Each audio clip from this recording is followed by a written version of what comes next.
Hello, this is Sean with T.C.A.T Board Gaming. I'm here with Ben. We're going to be talking about Monster Hunter, the board game. We just got done playing. I've played it like a half a dozen times.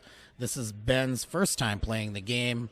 Today we spent, 4 hours? I would say about 3 hours playing. 3 hours? After introductions and learning the rules. And we played 3 different hunts, and we just did the Jagras. We didn't move on to anything bigger.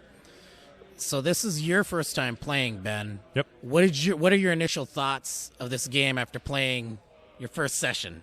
Yeah, so I've never played the video games before, so I don't know anything about the Monster Hunter world. But playing this game, it seemed pretty simple.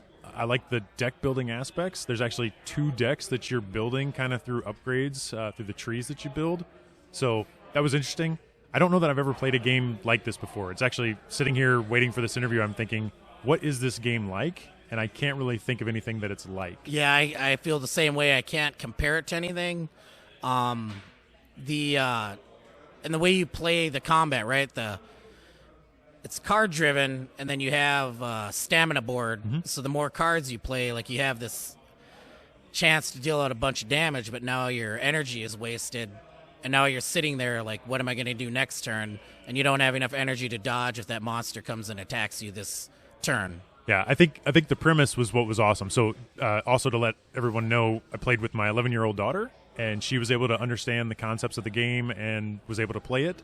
So that was interesting to me because I thought this is a big box game, a Kickstarter game, lots of minis, lots of cards, lots of things to keep track of. And I thought, how's she going to keep track of all that? But she actually did better than I did, actually, in the first game, or the first hunt. So that was great. I think it's important to talk about like what the game does or like what you're supposed to be doing. So just like the title says, right, you're hunting monsters. Correct. But the real fun part about the game is that after you hunt these monsters, you then collect their body parts or like scrap monster parts, and you find things along the way that you can then craft into better weapons, better armor, and progress your character that way. That's how you get card upgrades.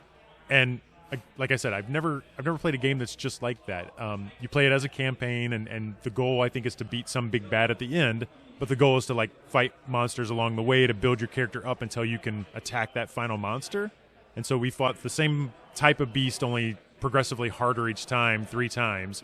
Won the first one relatively easily, got wiped the second one pretty much at the last minute. Like, I think we had a chance of winning that one, but we made some mistakes. Yeah, and that lost. one was close. I thought we were actually going to win against that thing, and no such luck. Yeah, hubris got us in the end. But then the third one we fought, and it was a hard-fought battle, but we ended up with the victory. And so, 3 different hunts, same type of beast, but they have different powers too.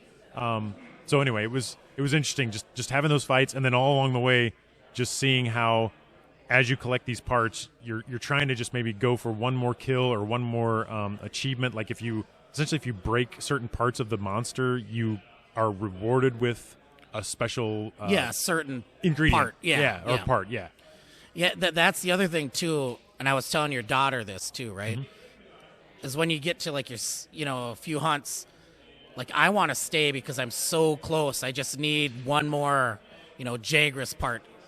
And the rest of the party's like, no, it's time to move on. We not want to hunt bigger monsters.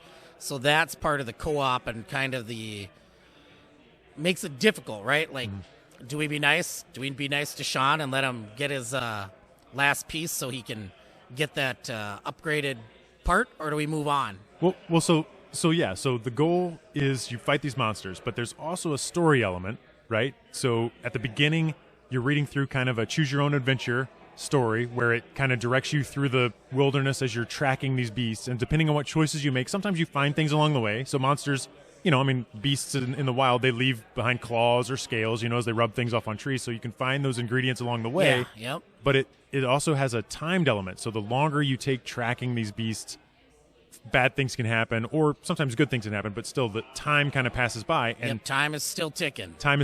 And so that's like the lead-in to the hunt, which is kind of cool. So there's that storytelling, campaign style, choose-your-own-adventure style that's the beginning part of the game. Then you get into the actual battle, which you've kind of alluded to it, but like it's everyone, it's cooperative. So we were playing 4-player game, and if I take my turn, I can't go again until everyone else has had a turn. So that's a nice balancing act. I like that. but it's also one of those things of like who can do the most damage or who can like put us in an advantageous position this time. All of those things were interesting decisions to make cooperatively, right? So there's the storytelling cooperative up front, then there's the battle portion, and at the very end, after you're all done fighting the monsters, and let's say you're successful and you've got all these monster parts, now we get a trade, and I can say, well, I've got this extra, Jargras hide that I don't need, but you need it to build whatever it is that you're building. So have that, and maybe I don't want anything in return, or maybe I want your ancient bone that you found along the way, to build something of mine. So those three different and disparate cooperative elements of the game, like I said, there's nothing like that I've ever played before. Each one has maybe a piece of something that I've played before. So it was definitely interesting, and the time flew by. The thing that I appreciate about this, too, you talk about the first part, the storytelling, the choose-your-own-adventure. Mm-hmm. The way they did that, I think, is phenomenal because it's not too little and it's not too much. Mm-hmm. I feel like they found a nice middle ground because the game is Monster Hunter and it's about hunting monsters. So the fluff is... They got it just right. I feel they got it just right. Oh, yeah. Yeah, I didn't feel like we were wasting our time when we were tracking beasts through the wilderness. And actually, there was one time when I thought that we were wasting time, and then it snuck up on us. It's like we thought that we were tracking it, and actually it was tracking us. That was one of the story elements where it's like, what's that sound behind us? And, of course, we turn around, and there it is, and now you're in combat. And it's like we were planning on, like, wasting more time or at least spending more time searching, and then it's like, boom, it's on us, and now we're in the middle of battle. So it's kind of cool that depending on the choices you make, you think you're doing one thing, and the story can take you any different way. So yeah, and that's what's cool too is when you hunt the monster the third time, the story changes a little bit. Mm-hmm. It changes a little bit every time you go back to hunt this creature. Yep. The other thing you're talking about co-op too that I find interesting is that maybe not cooperative, but you're talking about all these different. It's multifaceted, right? Like when you're talking about your build. Like, you had the sword and the shield, right? That was a tank, essentially. Yep. The meat shield. Do you spend all your resources? That's what I mean. That's the question, right? Do you spend your resources? You're the tank. Do I just keep building up my armor first before I start working on my weapon? Or screw that, I don't want to be the tank, and I'm just going to build up damage. Yeah. That's what I like, too. And going forward, like when we play again, it would be cool to get your take when you go to different hunter, right? Like, because it changes so much. They do not play the same. Like the archer, I really like the archer because of the different effects that it puts on the creature, the fact that it does a really good job of breaking parts on the creature. But you have to know you're not going to be doing massive damage. You're more of the control type character in the game. And like you said, you were playing the tank. And then we had a couple of damage dealers. They were just, in the Warcraft world, the DPS, the guy that's just cranking out. We had two of those, and that's what I think is cool is just the way you can build your character on top of them playing differently, right? Yeah. Each class, each different type of hunter playing differently, and then building that person differently. Yeah. It also, like I mentioned, the whole turn order thing where it's like I have to go and then, or I don't have to go, but if it's my turn and I go, and then everyone else has to take their turn before I can go again, it does make you kind of plan things out, knowing that, like, I'm not going to get to do anything until, 2 or 3 turns later, but it goes pretty quick, and that lets you kind of strategize and plan out, like, where should you put things? Like, so, for example, as I built up my character in between the monsters, I did add the defense, and I said, kite him or funnel him towards me, and then when he hits me, I'll only take 1 or 2 damage instead of you guys taking, like, 6 or 7. And so, it made us be more strategic in how we played. Made me play to my character's strengths. So I like that. That's how cooperative games should be. It shouldn't be like, I'm trying to min-max my character so that I look like the hero every single time. It's like, no, everybody's good at what they're doing and play your character to its archetype. So that was really good. Yeah, that is cool. And just the way, like, the creatures react too, right? And it's funny when a card comes up and then you don't really know, you can't, because they have a mechanic in the game which correlates with the video game where you can read the monster, like they have patterns, but it's not always there, right? Like, so we think it's going to do one thing, and then because of a card draw, it does something totally different, and it's not going to take off. Like you said, you want to be the tank. I'm right in front of this thing. It's going to beat me up. we know it's coming, right? But you don't know it's coming when certain cards come up. Yep. And all of a sudden it takes off and it wants to target the person furthest away. Yep. And then it runs right by you. And that's actually how we ended up losing the second round. Yep. Was because the monster didn't do what we thought it was going to do. And, yeah, I was one of the people that it KO'd. Yeah, I was the last person to get KO'd. And when you get KO'd 3 different characters or 3 characters get KO'd, it doesn't matter who it is, just 3 collectively. Yeah. They win, and that's what happened to us in the second round. I do also like that. So getting knocked out in this game is obviously you lose all your health. It's actually not that punishing. It's punishing in the sense that, like you said, 3 times of anybody. Like if I died 3 times in a row, then yeah, we lose. Or if 3 different people or whatever combination they're in. But getting KO'd is really, it's not that bad. Other than it's providing a win condition for the AI in the game or the monster in Correct. the game. And so you just come running back in. Yeah, you literally reset your deck and then you come right back in the next turn, fully activated. So if you had already taken your turn, it's really no punishment, and that's great because like sometimes in games it could be punishing when you get knocked out. It's like I'm either out of the game, which is I think one of the worst mechanics in game design, but also it's like if you lose like a whole other turn just because you were KO'd, it's like again that's a weak mechanic in my opinion. This is nice. It's like we're Monster Hunters. It's like, yep, I'm going to take a breather real quick. I'm going to reset my deck, and then I'm going to come back charging next turn. And the thing I also like, getting back to that turn order, right? Yeah. Like everybody has to go. Mm-hmm. If you're the last person to be going onto your group, right? If there's 4 of us and I'm the last one, it's kind of neat if you set it up. I'm the last one, and then everybody resets, and then I go again. So you can actually get 2 turns if you have your combo set up. Which goes back to what you're saying, the strategy and setting up your cards to come out the way you want them. That is a pretty cool mechanic in this game that I do like a lot. So, like, there's one game that we played a couple years ago, Conan, where as you play as your characters, you not the river, but, like, I can't remember what it's called, where you've got your action cubes. Yep. And you can only replenish so many each turn. Correct. And so that limits how many things you can do, right? So this game has a similar type of mechanic where you've got essentially your stamina board in front of you. You're playing your cards down into there. And so your cards obviously are, attacks, or you can play them as defense, or you can play them down as stress to kind of like move further. Yep. But you're filling up your board. And if your board is full, you can't do anything because you're essentially, your stamina is maxed out. Yeah, you're too tired. You can't do anything. So Thematically correct. Exactly, and I like that mechanic too because again, there was when Derek was playing, his character was doing max damage, but he'd burn through his damage deck like turn 1 or 2, and then he'd have to cool down. So like he would have 2 really great turns, and then the next time that he took a turn was just to rest. And it's like, so I felt a really good balance with the characters who do the main damage, like his character, versus my character was, again, the tank. And I had a really good mix of, like, I was keeping my board pretty clear each round and able to either do an attack or do good defense and not have to miss a turn to, like, rest until my blade wore down. And that's a cool other mechanic of, like, that's what I wanted to talk about was the fact that your weapon gets dull, which is a totally separate deck, the damage that you're cranking out.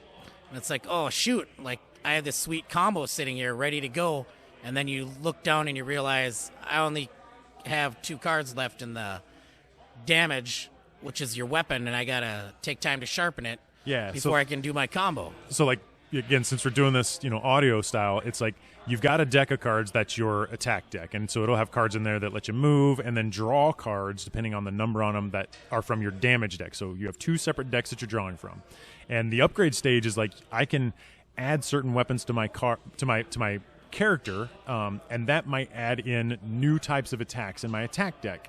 Yep. And when you add that weapon, it also might change your damage deck. So, like, for example, I upgraded to, I'm going to look at it here, a Jagras Garrett, which required a whole bunch of different monster parts. And after fighting 3 different Jagras, I was able to get those monster parts to get this really cool big club.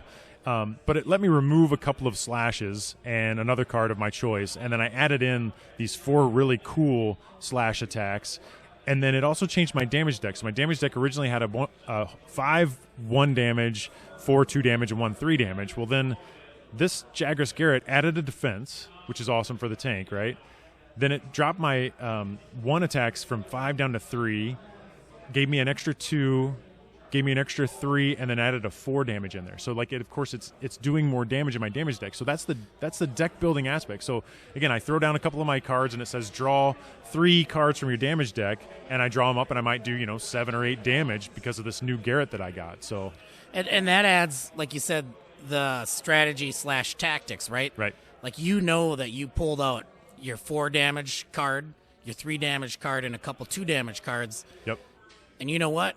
That's what you're thinking about is, this turn, I'm just going to sharpen my weapon, which is reshuffle all those cards back into your deck so you have them back again for damage.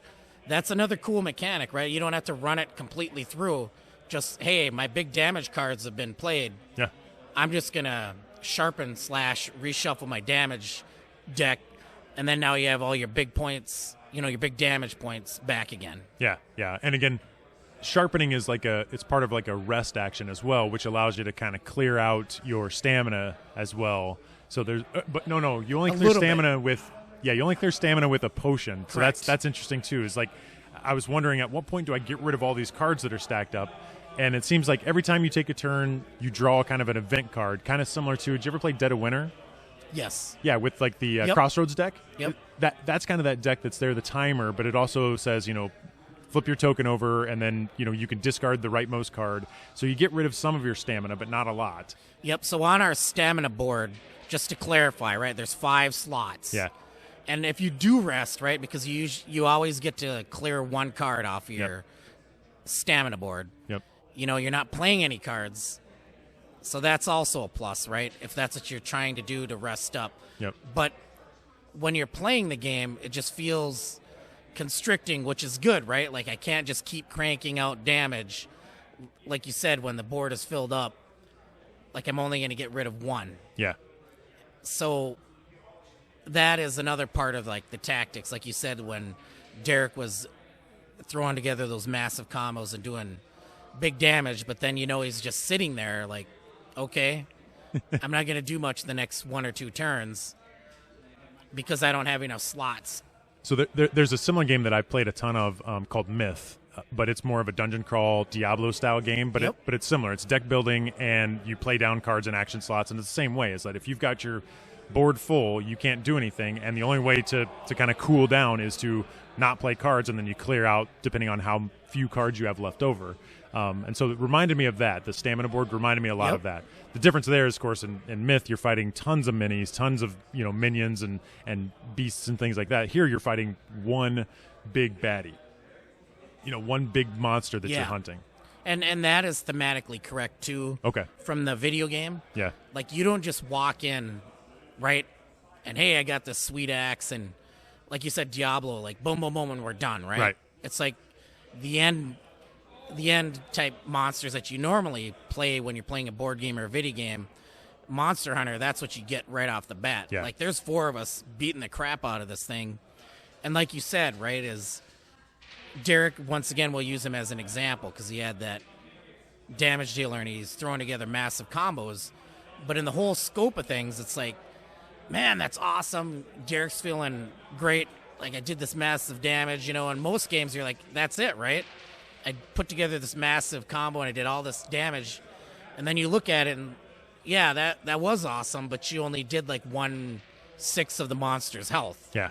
That's what is another thing that I like about the game and is thematically correct with the video game. But like I said, getting back to just the board game, that's what's cool is you feel good about this awesome combo you did, but there's still a lot more work to be done. It's not just it's over, that was the finisher and we move on. It's not like that at all. One thing that I was interested, so you played this before. Have you ever played it at other player counts? Because I did wonder, how does it scale? Because like I can't imagine if I was playing this solo, how I would have done against that beast. Like that doesn't seem like I would have had a chance of success at all. Well, then you're in more control, right? And I did play a lot of 2-player. Okay. So I have played quite a bit. I've probably played like 10 times now that I think about it. So Lawrence and I played 2-player a fair amount. And it does scale well, right? But you're getting more turns, right? Because the cards are still coming out, right? For the monster, the time is still ticking at the same amount of time. but that just means more turns for you and I if we're playing 2 players versus 4. But it's a catch-22, right? And then getting back to what you're talking about with the initiative counters and I shouldn't say initiative, but the counters, like if there's 4 of us, we all have to go before the next one goes. Yep. That is a cool mechanic when you have 3 or 4. When you're playing 2, it doesn't really matter because you're going to go, I'm going to go, you're going to go, I'm going to go. You might go 2, then that means I got to go 2. I will say that I do enjoy Monster Hunter 3 and 4 player a lot better because of that mechanic where everybody has to go, and then we reset, and then everybody has to go again. But more so than the player order is just, again, so every time you take a turn and you get through the number of activations, so the monster has a deck. We'll say 40 cards. It depends on the monster, right? 40 cards. We'll just throw. But I'm talking about the deck of cards that kind of dictate how it attacks and where it attacks. It has a deck of those cards. Yep. And it says like 2 people can go and they can play 3 cards each. That's like, so like if it's a 4-player game, you and I could have our activations and we each get to play 3 cards each, and then the monster's going to do its thing. Then the monster's going to get its chance to attack. And so my thought is like, again, if there's just 2 of us and he's only got 2 targets, I don't know how we would survive that. You know what I'm saying? Like it still plays similar. Okay. It still plays the same. It does.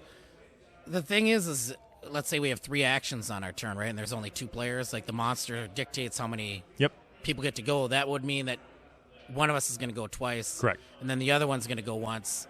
But there's also, so again, you really only ever get to clear 1 card after you take a turn. So let's say that you have one of those big turns. There's a lot more deck management and a lot. That's what I was going to say. I shouldn't say that because even in 4-player, which you found out today, like to do it correctly, there's got to be a lot of table talk, right?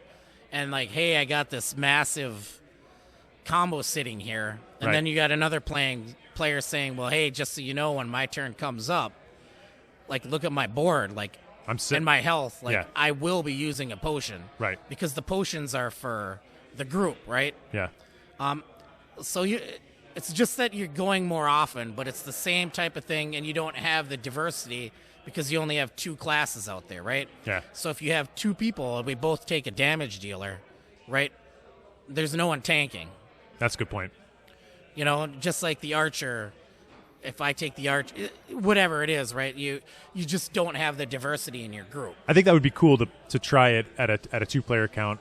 Although it's one of those things of like, I agree with you. Like I would rather play it 4-player, and I've only ever played it 4-player. But I just look at it and I say that gives you more options and more strategy options. Yeah, and to be fair, you and I are both the same. That I like to talk during the game. I like it to be. There's some strategy and there's talking amongst the players. I don't want to just bang, bang, bang, right? Yeah. And you and I are both the same in that regard. So, yeah, I think you and I are both on the same page. We're 3 and 4. And I do love that when you play games like that where you're kind of forced to talk amongst each other to come up with a strategy collectively and not, one person just doing everything. Yeah. I think value out of the box, I don't know what it costs for the Kickstarter, but I thought it was pretty impressive. And, of course, Lawrence's them all painted up. They look nice on the table. So I think that's the pictures that you're going to have posted. Yeah, and that was another thing, too. What did you think about the miniatures? I thought the miniatures were fantastic. Amazing. I've got a lot of plastic on my shelf, board games that I played, and these look great. And just the detail of the monsters was amazing. He doesn't have the heroes painted up yet, but I can tell that those minis also are pretty good production value. So. Yeah, the detail is really good. Is there anything else you want to add about the game? The thing we didn't get too much into is just, again, the tree. Essentially, like as you upgrade, you can kind of get sets of armor depending on the monsters that you fight. So you can essentially build out your character to have better armor. Yeah. So if you get a full set of armor, then you get some like perks. Yeah, bonuses and things like that. Like I was thinking of buying a bone mail because it gives me the ability to like add an extra KO token whenever I bash him on the skull. The downside is it offers no defensive value, but so I was like, I don't want to do that. But yeah, like the options that you have per character, and so I'm just playing the tank character. I did get a look over and early on at my daughter who was playing the archer, and her character had a whole different tree, whole different options. I think she upgraded finally at the end to the steel bow or something like that, and was able to upgrade her deck that way too. So it was fun, good options. And there's a lot of replayability because that's just one box with 4 monsters, and then there's another standalone expansion that I have, which is another 4 monsters, and then you have the add-on monsters, and I think there's like 3 or 4 of them besides that. We played the same type of monster 3 times in varying difficulties and stuff like that, but essentially the same type of monster 3 times, and it was 3 totally different attacks and 3 totally different hunts, and so it went completely different each time, and I was not bored playing that same monster. And I was ready. Our 4th hunt, if we were to play another one, I want to go after a different monster. But yeah, and that's another discussion, because when you go to another monster and you think, oh, we should be able to just move up to this next monster, it's not like that at all. Okay. Like, there is a pretty decent jump from one monster to the next. And when playing with new players, they're always like, yeah, I want to try a new monster. It's a new monster. And then it's like, trust me, you don't want that right now, because we're not ready. We're just going to get smashed. And then we're just wasting a hunt, wasting a day in the campaign. Yeah, that is something. Maybe we'll have to talk about that again after you've tried different monsters, because it's a big jump. And then the different abilities, the elemental damage comes more into play. Okay. Whereas this guy was pretty generic. Right. No, I'm ready to give it another shot, so can't wait. All right. Well, thanks for sitting down and chatting with me. No problem. Thanks, Sean.